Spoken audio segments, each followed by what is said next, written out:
Alors, les bêtes des champs qu'on égorge gratuitement, qu'on tue pour le plaisir, ce sont des adorateurs du Tout-Puissant. C'est ce que dit la Bible.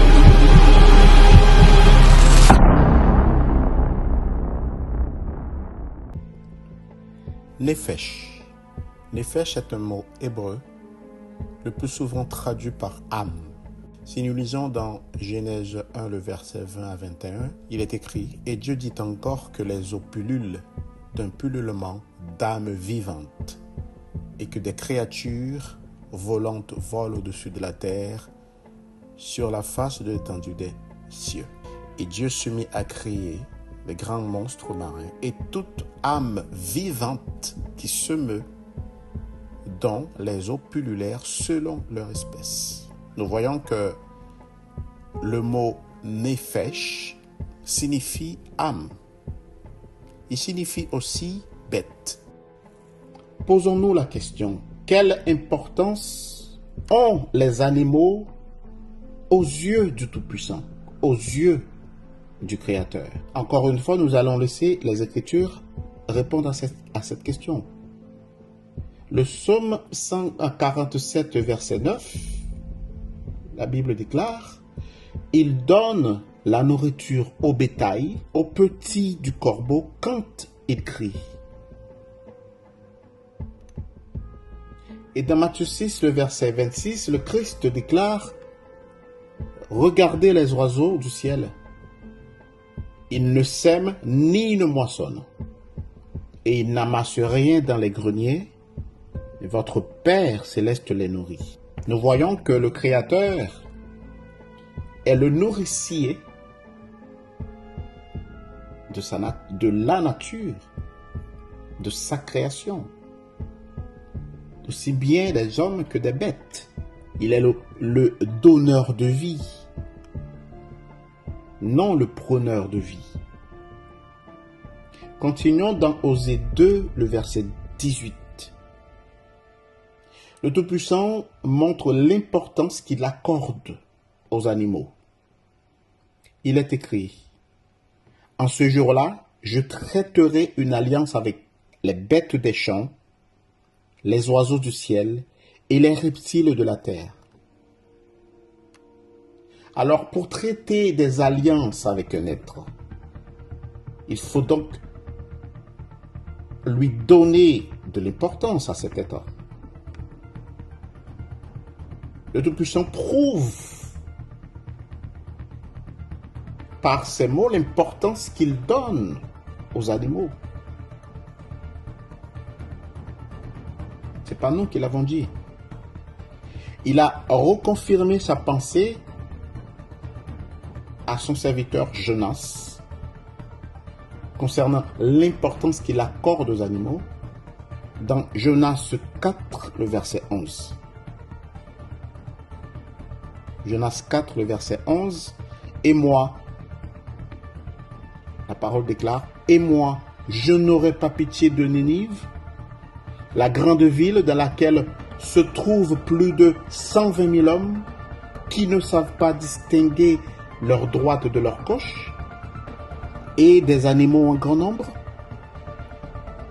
Voyez l'importance qu'ont les animaux aux yeux du Créateur.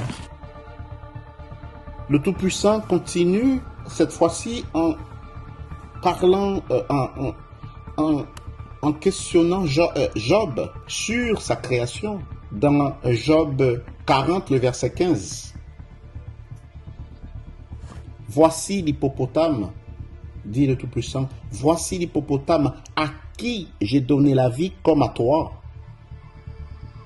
Il mange de l'herbe comme le bœuf. L'hippopotame à qui j'ai donné la vie comme à toi, dit le Tout-Puissant. » Alors, les bêtes des champs qu'on égorge gratuitement, qu'on tue pour le plaisir, ce sont des adorateurs du Tout-Puissant. C'est ce que dit la Bible. Dans Ésaïe 43, le verset 20, il est écrit « Les bêtes des champs me glorifient, les chacals et les autruches, parce que j'aurais mis des eaux dans le désert, des fleuves dans la solitude, pour abreuver mon peuple.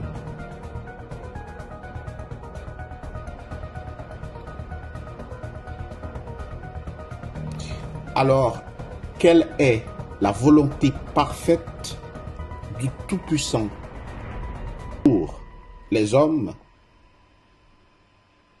pour les bêtes et pour toute sa création? Souhaite-t-il que ces bêtes qu'on assassine, le crime fait sur ces animaux qui n'ont rien demandé, mais est-ce que vous pensez que ça va rester impuni? Quelle est sa volonté parfaite? Il le décrit dans Ésaïe 11, le verset 6 à 7. Ésaïe 11, verset 6 jusqu'au verset 7 à continuer. Le royaume de Dieu est décrit comme un lieu où la prédation cessera, où la cruauté envers les animaux et le non-respect de la vie n'aura pas sa place. La parole déclare: le loup habitera avec l'agneau. Ésaïe 11, le verset 6 à continuer. Le loup habitera avec l'agneau, et la panthère se couchera avec le chevreau. Le veau, le lionceau et le bétail qu'on engraisse seront ensemble, et un petit enfant les conduira. La vache et l'ours auront un même pâturage, leurs petits un même gîte, et le lion comme le bœuf mangera de la paille. Voici la volonté parfaite du Tout-Puissant, une idée de sa volonté parfaite décrite dans Ésaïe 11, verset 6.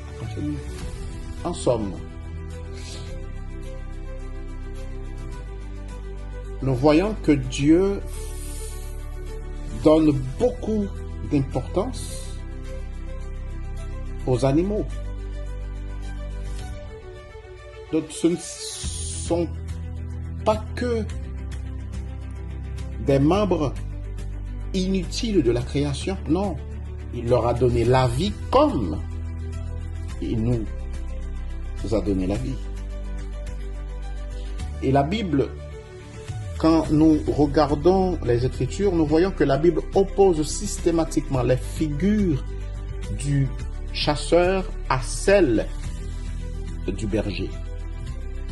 Parce que le berger prend soin de la vie et dépend de Dieu, tandis que le chasseur prend la vie et dépend de sa propre force.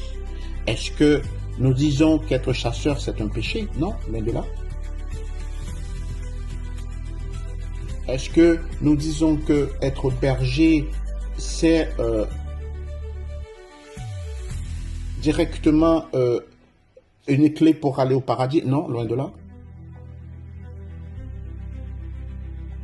Mais nous regardons, nous analysons les Écritures. Le Christ a dit: je suis le bon berger. Le bon berger qui donne sa vie pour ses brebis. Jean 10, 11. Je vous invite, frères et sœurs, à imiter le Christ. Soyez donc des bergers qui donnent la vie, qui protègent la vie, au lieu d'être des personnes qui la prennent. Merci pour votre écoute et à vous tous, je vous dis shalom.